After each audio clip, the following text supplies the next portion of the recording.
हाँ जी, तो आज हम नाइट्रोजन फैमिली स्टार्ट करने वाले। तो नाना, पार्टिकल, सरानी, सब भिखारी, है ना। Nitrogen, phosphorus, arsenic, antimony, bismuth, ये होते हैं non metal. Down the group hopefully आप जानते होगे कि मेटेलिक कैरेक्टर बढ़ता है। These two are metalloid. And this one is what? Metal. मैं कुछ एक जनरल प्रॉपर्टीज लिख रहा हूँ जो आप सब जानते हैं, जैसे size, ionization energy, electron affinity, यही सब है ना। साइज की बात करेंगे तो it increases down the group. Ionization energy की बात करेंगे तो ये इसकी ऑपोजिट होती है। Electron affinity, electron negativity,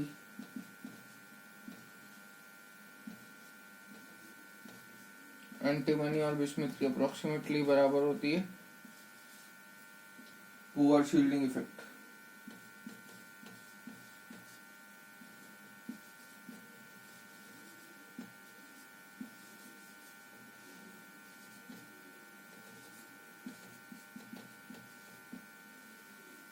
clear. Form की बात करूंगा तो nitrogen exist in the form of N2, phosphorus exist in the form of P4, arsenic, antimony और बिस्मथ ये सारे नेटवर्क सॉलिड बनाते हैं।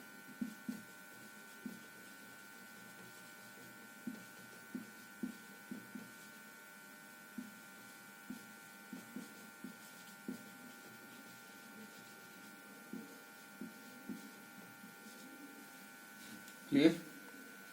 Next we will talk about melting point.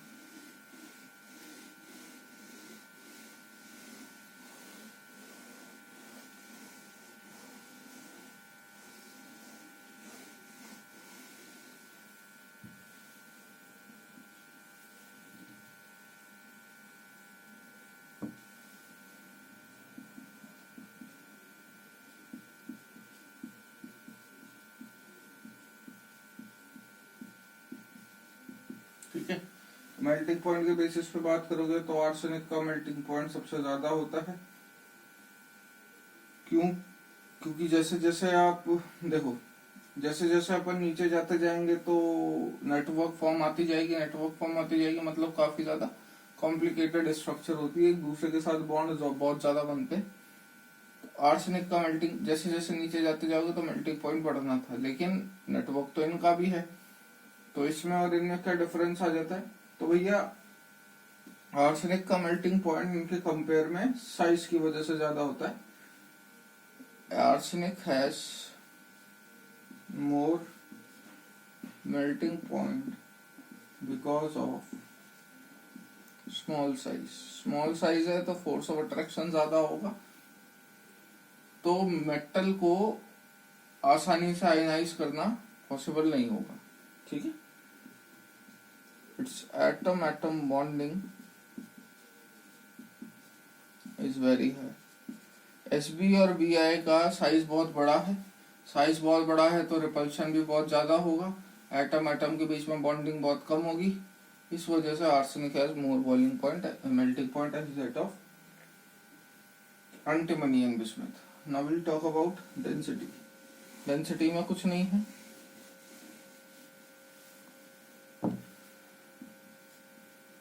It increases down the group, सीधे सीधे बात है। Ionic radius की बात करोगे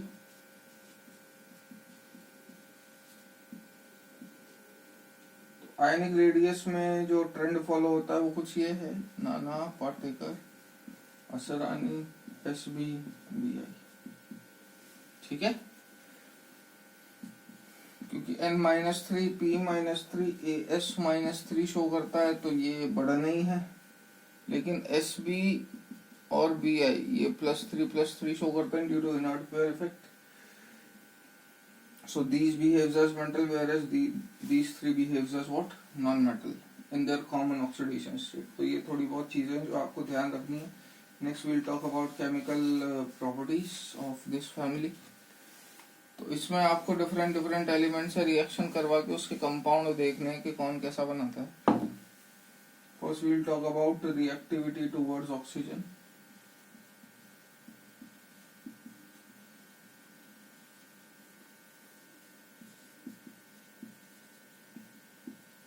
ये E2O3 और E2O5 टाइप का कंपाउंड बनाएगा, ठीक है।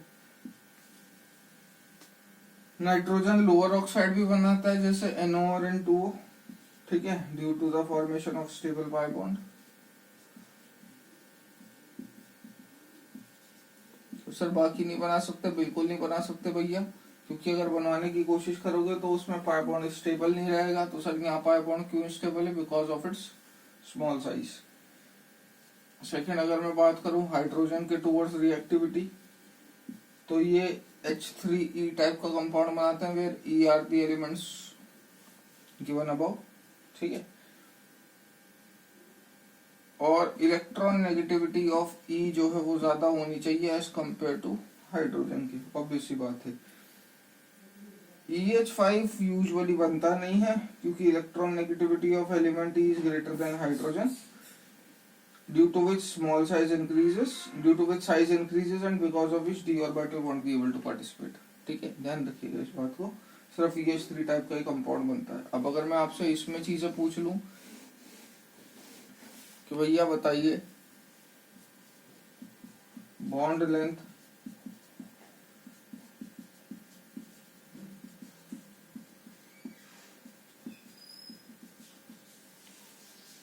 लेंथ किसकी ज्यादा होगी, तो होपफुली जवाब दे पाओगे इसी की। फोर्स ऑफ मोर इलेक्ट्रोनेगेटिव है, मोर इलेक्ट्रोनेगेटिव है तो हाइड्रोजन को पकड़ के रखेगा तो बॉन्ड स्ट्रॉन्ग तो बॉन्ड स्ट्रेंथ ज्यादा तो बॉन्ड लेंथ कम। बॉन्ड एनर्जी इनवर्सली प्रोपोर्शनल होता है। Thermal stability, reducing character, hydrogen को देने की टेंडेंसी, ठीक है। ये कुछ एक जनरल बातें थी जो अपने को पता होनी चाहिए। Next we will talk about reactivity towards metal.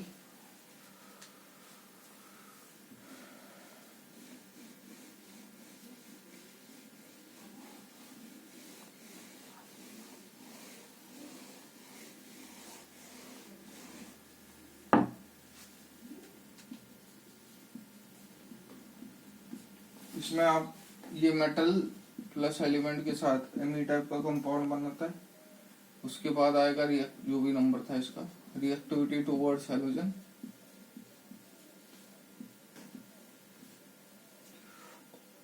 All element react with halogen except nitrogen, all elements form पेंटाहाइड्राइड। सारे एलिमेंट हेलोजन से रिएक्ट करते हैं बट सिर्फ नाइट्रोजन ही एकलौता ऐसा एलिमेंट है जो पेंटाहाइलाइड फॉर्म करता है हेलोजन के साथ रिएक्ट करके, ठीक है। सॉरी, एक सिर्फ एकलौता पेंटाहाइलाइड है जो एग्जिस्ट करता है, that is BrF5। It is only non pentahalide जो अभी तक अपन देख चुके। बाकी सारे NX3 टाइप का कंपाउंड फॉर्म करते हैं। सिर्फ ये एकलौता ऐसा एलिमेंट है जो NX5 टाइप का कंपाउंड फॉर्म कर सकता है, इसके अलावा और कोई है नहीं, ठीक है।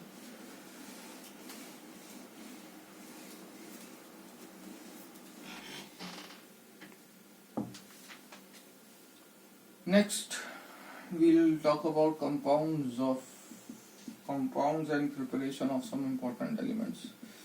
पहली बात करेंगे N2 की। N2 कैसे प्रिपेयर हो सकती है, तो आप NH4 Cr2O7 को हीट कर दो, डाइक्रोमेट, सीधी बात है। आपको N2 plus water plus Cr2O3 मिल जाएगी। रिएक्शन सीधे ध्यान रखनी है। आप अमोनियम नाइट्राइट को भी हीट करोगे, वो भी आपको N2 गैस मिल जानी है। आप अमोनियम नाइट्रेट को हीट करोगे, स्ट्रांगली हीट करोगे, तो आपको क्या मिलेगा, N2 plus half O2 plus 2H2O। Normal heat करोगे N2O प्लस 2H2। ठीक है, ये आपको ध्यान रखना है, पहला, दूसरा, तीसरा और last.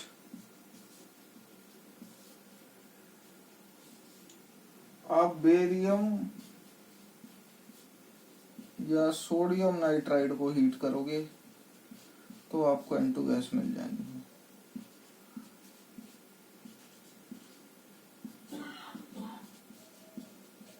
Barium solid, sodium solid, purest form of N2 gas आपको यहाँ से मिलती है, ध्यान रखिएगा ये बात को।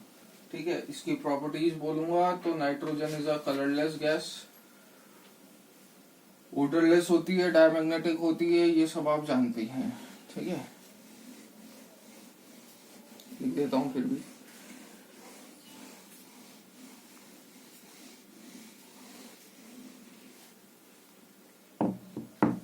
So N2 is a colorless, odorless, inert gas होती है। ये मत बोलना गलती से लिख दिया है, इनर्ट गैस का मतलब वो आसानी से रिएक्ट नहीं करती। तीन तीन बॉन्ड होते हैं, तीन बॉन्ड को तोड़ने में बहुत ज्यादा high amount of energy is required. Diamagnetic, कोई अगर पूछे why N2 is inert, so because of its high bond dissociation energy. अगली बात करूं अगर मैं रिएक्शन विद मेटल से, बहुत कम, क्योंकि इनर्ट होता है नेचर में, तो बहुत कम ऐसे मेटल होते हैं जिनके साथ वो रिएक्ट करती है। जैसे लिथियम के साथ N2 रिएक्ट करके Li3N बना लेगी, सोडियम के साथ वो कोई रिएक्शन नहीं शो करती। नॉन मेटल के बेसिस पे बात करूंगा तो N2 plus 3H2 gives 2NH3। Fu as a catalyst use करते हैं यहाँ पे। N2 plus O2 gives NO, colourless gas होती है। Platinum as a catalyst use करते हैं यहाँ पे। ठीक है, कोई यूज पूछे आपसे तो अमोनिया बनाने के काम आती है, NO बनाने के काम आती है, HNO3 बनाने के काम आती है, रेफ्रिजरेशन में काम आती है, क्रायोजेनिक एजेंट भी बोलते हैं। ये सारे यूजेस है। Next will talk about ammonia.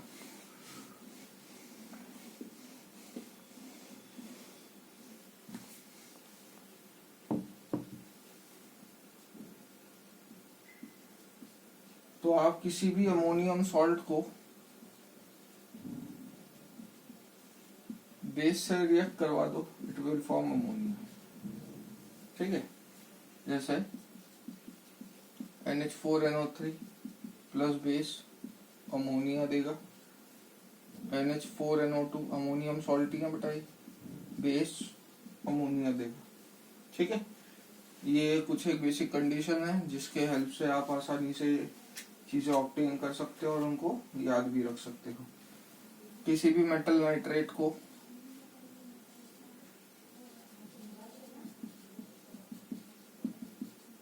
Water से रिएक्ट करवा दो, अमोनिया देगा। जैसे ALN मेटल नाइट्राइट है, aluminium hydroxide plus ammonia. Mg3N2 metal nitride है, magnesium hydroxide plus ammonia. Ca3N2 CaOH का होल ट्वाइस प्लस अमोनिया। ये सब अपने को पता होना चाहिए। और अमोनिया कैसे बनता है? N2 plus 3H2 gives 2NH3, same reaction लिख सकते हैं आप, हेबर्स प्रोसेस बोलते हैं इसको। ठीक है, प्रॉपर्टीज की बात करूंगा तो ये भी कलरलेस गैस होती है, पंजेंट स्मेल होता है। ठीक है ना, बेसिक इन नेचर होती है, रेड लिटमस को ब्लू में कन्वर्ट करती है। ये दो चार प्रॉपर्टीज है जो आपको ध्यान रखनी है। नाइट्रोजन यहाँ पे हो जाता है खत्म। इसके कुछ एक कंपाउंड है जो चाहो तो याद रख सकते हो, हालांकि ये कायदे से पढ़ाया जाता है कहाँ पे, केमिकल बॉन्डिंग के अंदर।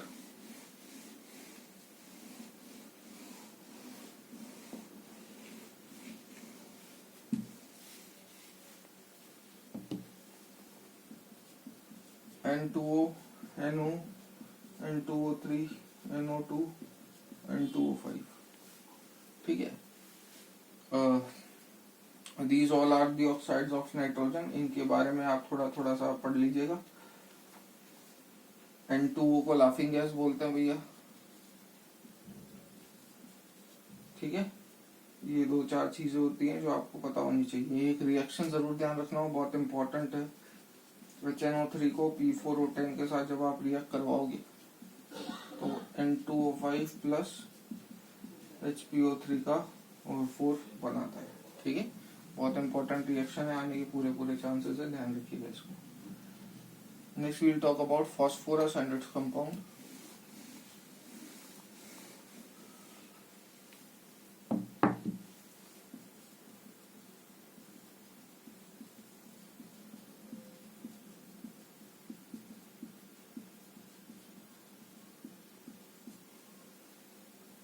तो फ्लोरेपेटाइट से रिएक्ट करते हैं तब जाके आपका फॉस्फोरस का ऑक्टेन होता है। कैसे ऑक्टेन होता है वो देख लें। फ्लोरेपेटाइट बोलते हैं इसको जब P4SiO2 से रिएक्ट करवाओगे तो वो P4O10 प्लस CaSiO3 देगा। उस P4O10 को आप कार्बन के साथ रिड्यूस करवा दें, वो CO प्लस P4 देता है।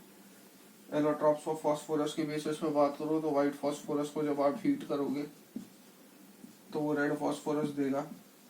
रेड फॉस्फोरस को जब आप हीट करोगे तो वो अल्फा ब्लैक आपके सिलेबस में नहीं है। और अगर आप बहुत ज्यादा हाई प्रेशर पे हीट कर दोगे तो डायरेक्टली आपको बीटा ब्लैक मिल जाता है। ठीक है,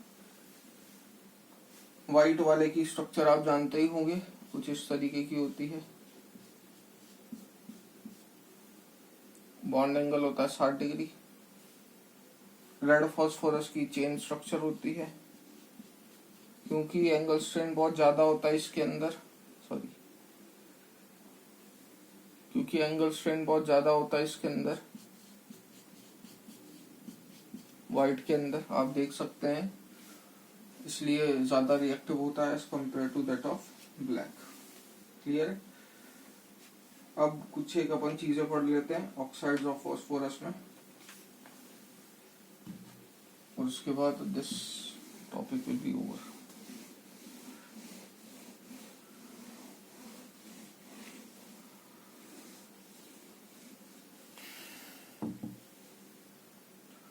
P4 को oxides and chlorides of phosphorus पढ़ रहे हैं।